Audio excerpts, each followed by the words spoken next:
제가 요즘 읽는 책 가운데 있는 그대로 나를 바라보기라고 하는 책을 읽으면서 행복에 관한 좋은 글이 그곳에 실려져 있음을 보게 되었습니다. 거기에 보면 행복은 방법에 있는 게 아니라 어떤 이유를 묻는 것에 있다, 이렇게 시작을 하고 있습니다.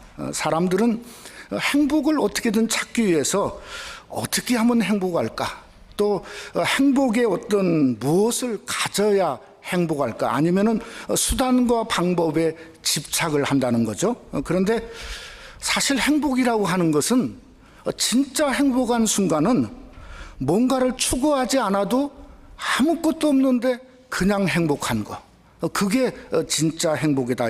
그분은 책에서 그런 예를 말했어요. 예화를 들면서 이런 말을 하더라고요. 배를 타고 이제 낚시를 가서 열심히 낚시질을 하다 보니까 밤이 됐다는 거예요.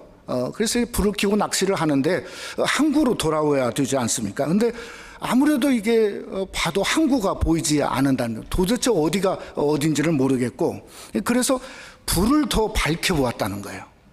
그런데 더 안 보이더래요. 근데 선장이 하는 말이, 모두 있는 전구를 전부 다 꺼라. 그랬더니 투덜거리면서 전구불을 다 껐다는 겁니다. 그랬더니 한참 있다 보니까 그때부터 먼 항구에 있는 집들의 불들이 보이고 항구가 보였다는 거죠. 그러면서 하는 말이, 행복은 조건이 없다는 거예요. 어떤 행복의 조건에 집착을 하면 그때부터는 행복이 도망간다는 거죠. 그러면서 정말 행복하고 싶은가? 그러면 행복의 조건을 전부 내려놓으라. 그때부터 행복이 보일 것이다 하는 책을 읽어본 적이 있습니다. 참 그렇다는 생각을 하죠. 제가 오늘 오병이의 사건, 여러분과 제가 너무 잘 아는 사건입니다. 실체를 한번 제대로 들여보려고 하면, 저는 우리의 그동안의 선입견을 내려놓을 때 진정한 오병이의 실체가 보인다고 생각이 되어집니다. 빌립의 계산법이 있죠. 어떤 계산법이에요? 조금씩 받게 할지라도 200데나리의 떡으로 부족하리이다. 여러분, 빌립의 계산법은 뭔가 조금씩이었어요. 근데 예수님은 전혀 그렇지 않습니다. 조금씩은 생각해 본 적이 없어요. 저희들이 원하는 대로 마음껏 주어라. 그러니까 이게 틀린 거죠. 원하는 대로 그저 몇만 명, 그저 15,000명 가까운 이 숫자들을 어린아이까지 합쳐서 생각해 보세요. 이게 마음껏 주는데 200데나리온 뭐겠습니까? 수천, 수만의 데나리온 떡이야 할 거라고 생각합니다. 그러니까 인간의 계산법을 내려놓아야 오병이어가 보여줄 수 있다는 겁니다. 오늘 8절에 안드레가 오병이어 말 그대로 드린 그 방법론도 마찬가지입니다.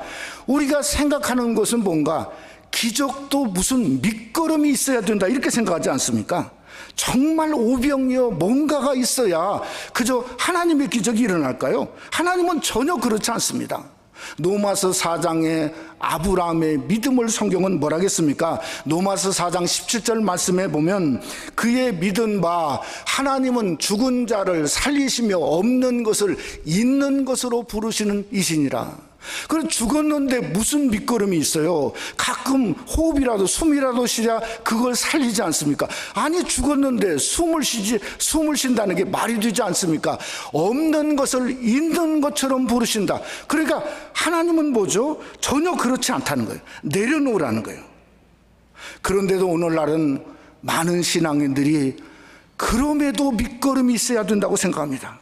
마치 오병이어를 그래서 헌물처럼 생각하고 헌금처럼 생각하고 무슨 기적의 씨앗처럼 생각할 수 있다는 겁니다. 그래서 많은 사람들이 생각하기를 오병이어를 모으고 또 모으고 모아서 그래야 부흥을 이룬다. 여러분, 그건 교회가 아닙니다. 그건 뭐죠? 오병이어 주식회사입니다. 교회는 오병이어를 모아서 이루는 곳이 아닙니다. 교회는 뭐죠? 주님의 교회입니다. 유기적인 주님의 몸이 바로 교회인 줄을 믿으시기를 주님의 이름으로 축원합니다. 그러게 오병이어는 무슨 방법론도 아니에요. 계산적도 아닙니다. 그저 안드레처럼 드림적도 아니라는 거예요. 이것을 우리가 전부 다 내려놓고 드랍시켜 보면 선명한 사건의 그림이 오병이어를 통해서 우리에게 보여집니다. 누가 보여지죠? 예수님 한 분만 보여주는 겁니다. 그 예수님이 하는 말이 아끼지 말고 마음껏 주라는 거예요. 마음껏. 에? 마음껏 주고 마음껏 먹었더니 무려 남은 조각이 12광줄에 넘쳤다는 주님의 풍요가 보여주는 거죠. 여러분, 이 세상은 어떤 것도 마음껏 주고 마음껏 그저 남아서 12광줄이 넘은 그런 풍요가 이 세상은 없다는 거죠. 그래서 오늘 오병이어를 상고하면서 우리가 방법적으로도 드림적으로도 내려놓고 무엇을 생각해야 되나 주님적으로 존재적으로 생각할 수 있는 이 시간이 되어지기를 원합니다. 오늘 말씀을 우리가 함께 상고하면서 그러기에 정말 오병이어를 통해서 어떤 우리가 방법을 추구한다든지 아니면 드림의 사건으로 생각하는 것보다는 결국은 그게 실패가 올 수밖에 없죠. 오직 주님이에요. 주님이 하신 말씀처럼 내가 생명의 떡이로다. 그러니 저와 여러분이 생명의 떡을 말씀을 상고하면서 마음껏 먹고 마실 때 우리에게 새로운 힘을 주시고 능력을 주시고 생명이 넘쳐나는 영생의 기쁨을 우리가 말씀을 상고하는 저와 여러분이 함께 경험하는 귀한 시간이 되시기를 주님의 이름으로 축원합니다. 첫째로 예수님은 오병이어를 떼어 주셨습니다. 제가 오래전에 오늘 말씀을 들으면서 오래전에 들은 아주 재밌는 예화가 있었어요. 그게 코끼리 예화인데요. 오래전에 들었는데 이게 생각나더라고요.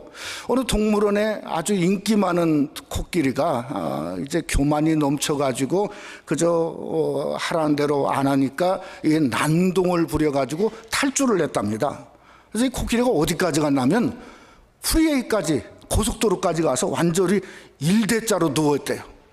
이게 사람들이 가서 달래보고 먹을 걸 주고 막 아주 그래도 코끼리가 뭐 움직이지를 않더라. 그러니까 어떻게 할 수 없는데, 그런데 갑자기 중년 신사 한 사람이 차에서 내려가지고 코끼리한테 다가갔답니다. 그리고 귓속말로 그 큰 귀에다가 대고 한마디를 했더니 이 코끼리가 그대로 일어서 나가지고 동물원 차에 다시 올라타고 돌아갔다는 거예요. 근데 그 중년 신사가 누구냐면 누구겠어요? 목사님이었답니다. 근데 목사님이 도대체 무슨 말을 했냐면 한마디를 했대요. 우리 같이 개척교회 합시다. 그랬더니 그냥 코끼리가 아무 얘기도 안 하고 일어나가지고 도로 동물원에 가기로 놨겠다. 그래서 타고 갔다는 거예요. 오늘날 시대상이지 않습니까? 에? 왜 그런가? 교회도 성도들도 뭔가 작다고 하는 거에 자체를 싫어하죠. 어떤 면은 이해가 듭니다. 책임질 게 많고 뭔가 불확실하고 유지가 어렵기 때문에 그렇습니다. 그러면 반대로 메가처치는 어떤가? 사실은 더합니다. 미국의 아주 시카고 대학에 유명한 사회학자가 있었죠. 데이빗 리스먼이라고 하는 분이 뭐라겠어요? 무슨 단어를 썼냐면 더 로니 크라우드, 고독한 군중이라 이거예요. 그러니까 군중 속의 고독이죠. 사람들은 많은데 그 속에 뭔가 하나님과 만나고 하는 정말 군중 속에 고독이 있지 않습니까? 그래서 뭔가 허상은 그저 가득하고 실상은 없고, 그러니까 스스로 대형교회가 무너지고 사건이 날 때마다 엄청난 사람들이 무너지고 함께 주저하는 모습을 오늘날 보고 있다는 거 아니겠어요? 저는 오늘 우리가 잘 아는 오병이어죠. 한마디로 말하면 보리떡 5개와 물고기 2마리가 무엇을 뜻하냐? 너무 작다는 걸 뜻한다는 거예요. 왜 그러냐면 물고기라는 단어는 헬라말로 뭘 쓰는 옵사리온이라는 써요. 옵사리온. 이 옵사리온은 아주 멸치같이 작은 물고기예요. 그러니까 작은 물고기가 말려가지고 2개 있었다는 거예요. 근데 똑같은 디베라 바닷가의 사건인데 요한복음 20장도 똑같이 디베라 바닷가의 21장 사건이죠. 예수님이 그저 부활하신 후에 그때 베드로와 제자들이 물고기 잡으러 갔지 않습니까? 그때 예수님을 통해서 또다시 기적 같은 일이 일어나죠. 근데 물고기 잡은 숫자가 쉬운 3마리가 잡혔어요. 근데 이게 무슨 잔챙이 옵사리온이란 말을 쓴 게 아니고 무슨 말을 썼냐면 익투스란 말을 써요. 익투스는 큰 물고기예요. 근데 거기다가 더해서 그저 메가 익투스, 그러니까 큰, 대단히 큰 그러한 뭔가 물고기, 잉어 사이즈 물고기를 153마리나 잡은 것을 성경이 말하고 있다는 거죠. 근데 오늘은 진짜 작은 옵사리온이에요. 근데 이 작은 2개의 옵사리온이 그저 두 물고기를 어디다 말려가지고 빵에 곁들여 먹는 거예요. 빵을 먹고 또 이제 먹는 거예요. 쉽게 말하면 우리가 한국말로 말하면 이 장아찌 같은 겁니다. 그런데 이것으로 보리떡 5개의 양을 가늠할 수가 있어요. 만약에 보리떡이요, 제 주먹이 크지는 않지만 주먹만큼 하나가 크다고 생각하면 제가 아내한테 이렇게 말할 거예요. 여보, 장아찌도 한 5개 정도 집어내야 되겠다. 예? 그것도 기분 좋을 때 요구해야죠. 그저 기분 안 좋을 때는 그저 주는 대로 드세요. 그러면 큰일 나지 않습니까? 예? 이게 양이 그렇잖아요.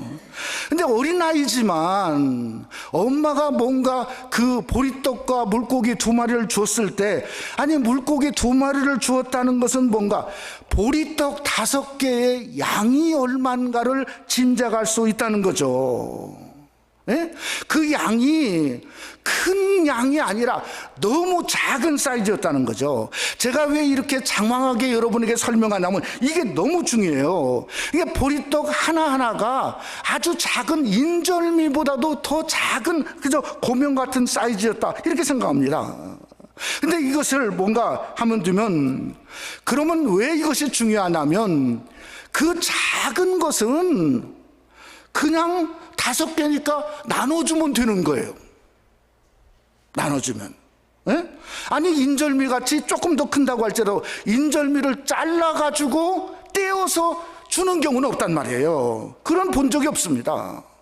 그런데 오늘 성경은 웬일인지 마태, 마가, 누가, 공간복음에서는 일제히 똑같은 얘기를 했어요. 떡을 떼어서 주었다는 거예요. 그 작은 것으로 그저 뭔가 콩도 나눠 먹으라고 그것도 떼어서 준 거예요. 떼어서. 근데 오늘 요한복음에 보면 떡을 떼었다는 말이 없어요. 대신 6장 11절 말씀에 보면 이런 말이 있어요. 떡을 가져 축산하신 후 앉아있는 자들에게 나눠주시고 물고기도 그들의 원대로 주시니라. 그러니까 그냥 나눠주었다는 거예요. 물고기도 똑같이 그냥 나눠주었다는 거예요. 그런데 우리가 오늘 본문에서 놓칠 수 없는 게 뭔가 하면 마지막 13절 말씀에 보면 12바구니에 남은 조각이 12바구니가 됐어요. 남은 조각이란 말이에요. 조각이란 말이 헬라 말로 클라스마라고 그럽니다. 그건 뭔가 쪼갠 조각이에요. 부수어트린 조각이에요. 그러니까 그 빵은요 작지만은 떼은 거예요. 떼은 조각들, 떼어서 준 것들이, 남은 조각이 무려 12바구니에 가득 차고, 고기도 그 작은 것도 그것도 나눠서 똑같은 일이 있었다는 거죠. 근데 우리가 한번 생각해 볼 것은, 아니 요한이라는 사람이 분명히 그걸 말하면서도 왜 그냥 나누어 주셨다고 성경은 표현한 이유가 뭔가? 저는 오늘 성경 속에 있다고 생각합니다. 그 이유가 다름 아닌 4절 말씀에 있습니다. 여러분 4절 말씀을 현대인의 성경에 보면 이렇게 번역했어요. 뭐라고 번역했냐면 마침 유대인의 명절인 유월절이 다가왔다. 패스오버 is at hand 그랬어요. 그 at hand란 말은 이미 이르렀다 이 말이에요. 이르렀다. 그러니까 유월절이 이미 도래했다는 거예요. 그러니까 뭔가 이유가 유월절 때문이요. 유월절에 뭡니까? 유월절에 어린 양 때문이에요. 어린 양. 여러분 유월절은 우리가 다 아는 대로 어린 양의 몸을 산산조각 내서 찢은 날입니다. 피는 피대로 그저 몸에 나오는 그 피로 말미암아 그걸 문설주에 발라서 죽음의 사자가 넘어가게 했죠. 그건 뭔가 어린 양의 모든 살코기와 살점들은 뭐죠? 이미 찢겨지고 삶아져서 백성들에게 떡으로 주신 날입니다. 그러니까 사도 요한은 그것을 보면서 뭘로 생각했냐면 이미 그들에게 나누어 준 것은 뗀 떡인 바로 예수 그리스도의 어린 양 쪼갰을 받고 십자가에 우리를 위해서 십자가에 그 몸을 쪼개신 예수 그리스도의 어린 양으로 보았기 때문에 뭐라고 그냥 나누어 주었다는 표현만 쓰게 되었다는 거예요. 저는 그렇기 때문에 그들이 먹고 배부른 것도 저는 똑같은 해석이 있어야 된다고 생각합니다. 그냥 먹고 배만 불렀다 하는 의미가 전혀 아니란 말이에요. 이것은 생명의 배부름이죠. 생명 양식을 통해서 그들은 배부름을 얻게 되었어요. 어디까지 그들은 그저 통해서 무엇을 통해서 그들이 배부르게 되었나? 예수 그리스도 십자가에 쪼갠 주님의 몸을 통해서 그 떼어준 뗀 턱을 통해서 그들은 배부르게 되었다고 성경은 말씀하고 있다는 거예요. 그러니까 오늘 사건 이후에는 예수님이 말하는 생명의 떡이요, 나는 참 음주요, 나는 참 생명의 살아있는 떡이라고 말씀하는 내용을 계속 기록한 이유가 거기 있다고 하는 겁니다. 여러분, 그들이 마음껏 주님이 말한 것처럼 마음껏 뗀 떡을 먹으라고 한 것처럼 저와 여러분도 이 아침에 주님 전에 나와서 예수님을 통해서 마음껏 생명의 떡을 먹으시는 귀한 역사가 여러분 속에 함께 하시기를 주님의 이름으로 축원합니다. 주님은 디베라 바닷가에서 마음껏 먹으라고 말한 것뿐만 아니라 성경이 끝나는 요한계시록 22장에도 똑같이 말했습니다. 오라 하시는도다. 듣는 자도 오라 할 것이요, 목마른 자도 오라 할 것이요, 값없이 와서 생명수를 마시라고 주님께서 말씀하고 있다는 거죠. 얼마든지 주님은 여러분을 향해서 그저 몸을 찢으시고 통해서 우리에게 생명 양식을 먹으시고 배불리 풍요하게 먹기를 원하시는 분이 바로 예수 그리스도라는 거죠. 그러기에 요한복음 6장 51절은 이렇게 말합니다. 나는 하늘에서 내려온 살아있는 떡이니 사람이 이 떡을 먹으면 영생하리라. 내가 줄 떡은 곧 세상의 생명을 위한 내 살이로라 하시니라. 그러니까 예수님의 뗀 떡은 예수님의 몸이신데 온 세상이 먹고 마셔도 남을 만큼 넘치는 떡이 바로 예수님의 떼어낸 떡이에요. 그 떡은 그때뿐만이 아니에요. 지금까지도, 주님 오시는 그날까지도 지금도 우리를 얼마든지 배부르게 하실 수 있다는 거죠. 그러니 우리가 그저 먹는 일용할 양식으로 만족하면 안 된다는 거죠. 우리의 진정한 만족은 사람이 떡으로만 살 것이 아니라 하나님의 말씀으로 살으라 말씀 것처럼 진정한 만족은 일용할 양식에만 있는 게 아니라 뗀 떡을 먹고 마시는데 만족이 있어야 된다는 거죠. 진정한 살아있는 주님, 그 생명의 주님을 믿고 의지하고 그 말씀을 먹고 마실 때 우리에게 새로운 힘이 주어지고 영원한 힘과 기쁨과 능력이 주어지는 진정한 살아있는 떡으로 배부르고 풍요함을 경험하는 귀한 은혜가 여러분 속에 뗀 떡을 먹음으로 경험하시기를 주님의 이름으로 축원합니다. 두 번째로, 예수님은 오병이어로 그들을 초대하셨습니다. 오늘 이 본문의 이적의 사건은 마태, 마가, 누가, 요한까지 사복음서에 다 기록이 되어져 있습니다. 근데 좀 차이가 있습니다. 공간복음, 소위 마태와 마가와 누간과 요한복음과는 차이가 좀 있어요. 장소적인 그런 차이가 있습니다. 이 공간복음에는 때도 저무는 저녁이었다는 표현을 했어요. 그리고 사건 현장도 이곳은 빈들이요, 꼭 같이 말했어요. 그러니까 이 빈들에 일어난 역사예요. 그런데 이 빈들은 뭔가 하면 말 그대로 사람이 살지 않는 황막한 광야입니다. 그런데 저녁에 그 많은 숫자가 어떻게 모였는가 신기하지 않습니까? 그래서 그렇게 모이게 되었다는 거예요. 이 빈들은 영적인 의미로는 진짜 막혀져 있는 인생의 모습이죠. 여러분, 지난 주간에 일본을 보니까 우리가 느끼는 게 뭡니까?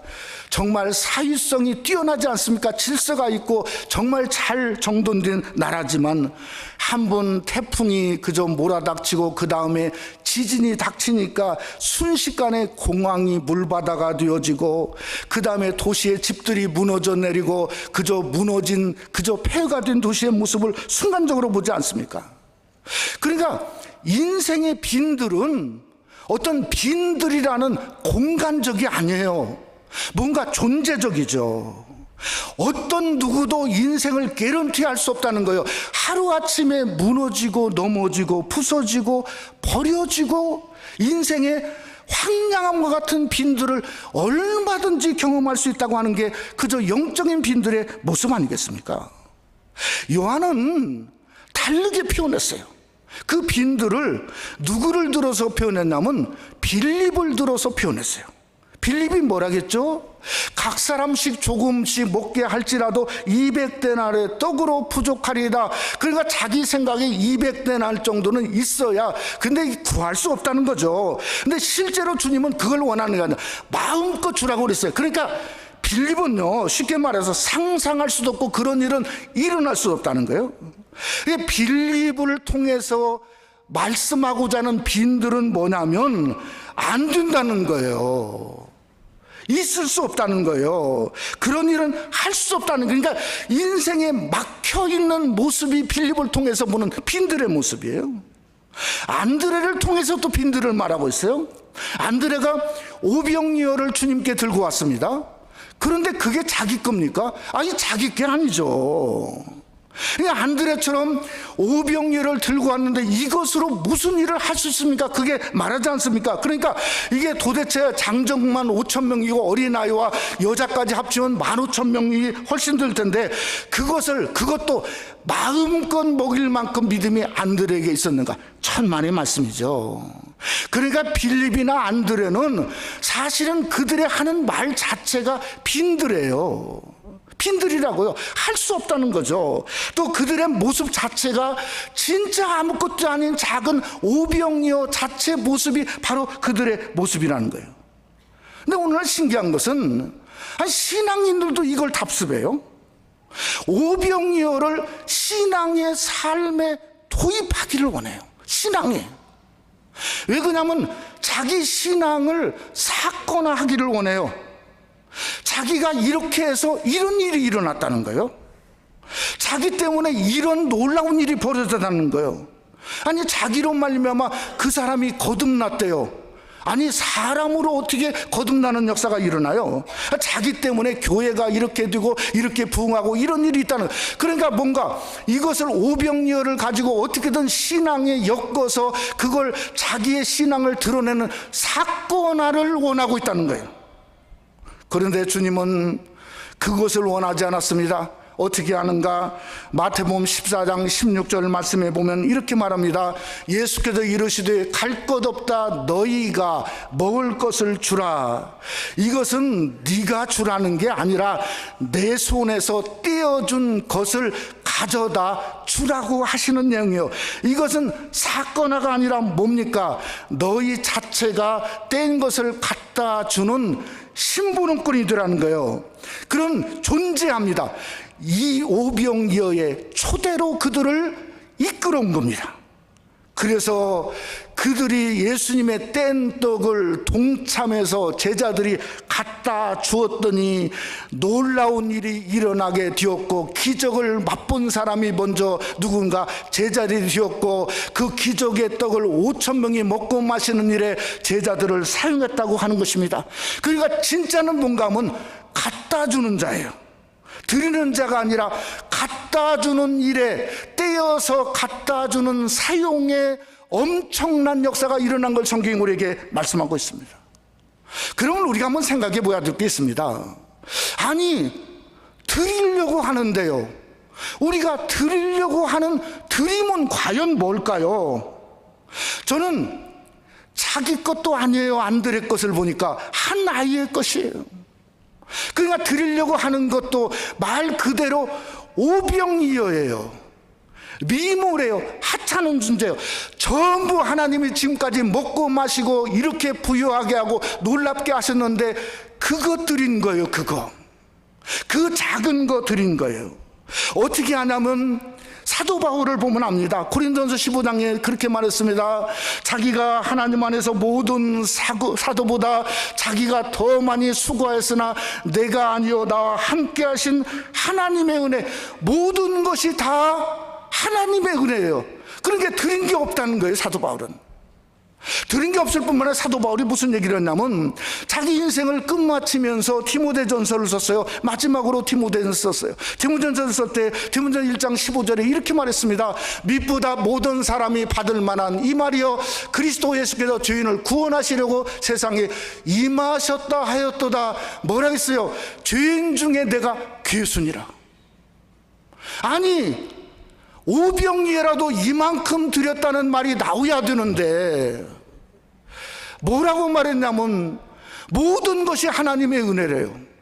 죄인 중에 자기가 괴수 중에 괴수래요. 하나님 앞에 너무나 부끄럽대요. 그러니까 우리는 어떻게 되나 지금부터 오병이의 아집을 버릴 수 있어야 돼요. 우리는 뗀떡만 남을 수 있어야 돼요. 뗀떡을 나누는 일에 동참할 수 있어야 돼요. 사실 오늘 본문에서 우리가 간과할 수 없는 것 중에 하나가 빈들에 있는 15,000명의 사람들이 배고프다고 말한 적이 없어요. 떡을 달라고 아우성치고 태무해 본 적이 없어요. 그들은 무엇 때문에 왜 배고파하고 왜 굶어 죽어가야 되는지를 모르는 불쌍한 백성이라고요. 그런데도 우리가 생명양식에 먹는 것으로 만족하지 말고 앉아서 먹는 존재가 아니라 우리는 서서 제자들처럼 나누어주는 존재의 성도가 여러분이 되시기를 주님의 이름으로 축원합니다. 주님의 손에서 받은 뗀떡을 나누어주면 커집니다. 500명이 먹고 1000명이 먹고 5000명이 먹고 어린아이들 그저 여자들까지 합쳐서 15,000명이 먹고 그것도 남은 조각이 12광줄이나 넘쳐나는 그러니 빈들이 하늘나라로 변하고 빈들이 풍요하게 되는 하늘의 기쁨으로 변하는 역사가 앉아서 먹는 그러한 자체가 아니라 그저 뗀떡을 나누어주는 사람, 그 주인공을 통해서 여러분이 바로 그 주인공이 되시기를 주님의 이름으로 부탁을 드립니다. 말씀을 마치고자 합니다. 우리 교회가 우리 장로님 기도하신 것처럼 2주일 후면 벌써 창립 9주년을 맞이하게 됩니다. 9년 전을 참 생각해보면 감개무량한 것보다는 솔직히 저에게 그때를 생각하면 진짜 막막했습니다. 진퇴양난이라고 그러죠. 이게 뭔가 교인을 두 교회를 합쳐서 모아놨다고 교회가 되는 게 아니지 않습니까? 천만의 말씀이죠. 도로 그저 도 싸우고 끝나는 경우가 얼마나 많습니까? 통합을 앞두고 하나님 앞에 진짜 많이 부르짖었어요. 근데 어느 날 거의 가까운 때가 돼서 하나님이 저에게 뭘 보여주셨냐면 이 오병이어를 보여주셨어요. 제가 그때 이런 생각을 했습니다. 정말 작은 것 내 자신을 하나님께 드리면 오병이어의 기적이 일어나겠구나. 진짜 9년밖에 되지 않은 우리 교회를 통해서 하나님은 우리의 여러분과 저의 드림을 통해서 하나님 놀라운 일을 역사하셨습니다. 근데 9주년을 맞이하면서 이 본문을 다시 봤어요. 그랬더니 아니 드린 것보다도 위대한 게 뭐냐면 뗀떡을 나누어 주는 거라는 걸 깨닫게 됐어요. 아 그렇구나. 우리 교회가 9주년을 맞이하면서 이제는 뭔가 드림을 요구하고 드림이 중요한 걸 말하는 교회가 아니라 이제는 뗀떡을 나누어 주는 쉐어링 처치, 나누는 교회. 진짜 축복은 더 나누는 게 있지 않은가. 저와 여러분이 풍성함을 원하고 하나님의 교회가 부흥을 원하고 뭔가 주님 앞에서 우리 교회 부족한 거 있으면 하나님 알려달라고 장로님 기도한 것처럼 이제는 우리 교회가 나누어주는 일의 역사가 있어야 저는 풍성함을 이룰 수 있다고 오늘 말씀을 통해 생각을 하게 되었다는 겁니다. 저는 오늘 13절 말씀을 보면서 진짜 큰 도전을 받았어요. 거기 보니까 이에 거두니 보리떡 5개로 먹고 남은 조각이 12바구니에 찼더라. 여러분 15,000명이 모여가지고 먹었다. 그러면 남는 게 뭐죠? 쓰레기 더미만 남을 겁니다. 남을 거예요. 예? 근데 여러분 인생의 삶도 살다가 정말 기가 막히게 살았던 상관없어요. 살다가 남은 끝에 남은 게 뭔가 하면 허무. 내가 이 정도밖에 안 되는가? 아픔, 상처. 근데 오늘 성경은 그 남음이 아니에요. 여기에 남음이 뭔가 페리소란 헬라어입니다. 그 뜻이 뭐냐면요, 넘치는 조각이에요. 넘치는. 그러니까 남음이 넘친다, 풍성하다 이거예요. 풍성하다. 그러니 깨닫게 되는 거잖아요. 진정한 의미가 뭔가, 인생의 삶 속에 하나님 앞에 나누어주는 일을 우리가 행할 때 인생의 끝에 가도 넘쳐나는 거예요. 기쁨이 넘쳐나고 하나님 은혜가 밖에 없고 하나님 안에서 내 인생에 함께 하신 그 하나님 너무너무 감사하다, 감사 찬양하면서 들림받아 올라가고 싶잖아요. 그런 교회를 섬기고 싶잖아요. 그게 남은 조각이에요. 넘치는 풍성한 조각이 12바구니에 넘쳐나는 방법은 뭔가 나누어주는 데 있음을 믿으시기를 주님의 이름으로 축원합니다. 그러게 우리가 제자가 되어야 될 것 같습니다. 앉아있는 사람이 아니라 나누어주기를 기뻐하고 어떻게든 나눠줘서 사랑을 나눠주고 은혜를 나눠주고, 그러니 여러분을 오병이어로 초대하기로, 왜가 나누는 자로 혼자가 안 되지 않습니까? 제자들처럼 그저 나도 한 몫을 나눠주는데 사용하는 것처럼 여러분의 모양을 통해서 나눠줌으로 말미암아 남은 마지막 끝에 조각에 합쳐보았더니 넘치고 풍성한 12바구니에 가득 찬 인생의 황혼의 기쁨을 맛보기 위해서는 우리도 나눠주는 성도, 나눠주는 교회, 나눠주는 일에 동참하는 그리스도의 아름다운 제자가 여러분이 되시기를 주님의 이름으로 축원합니다.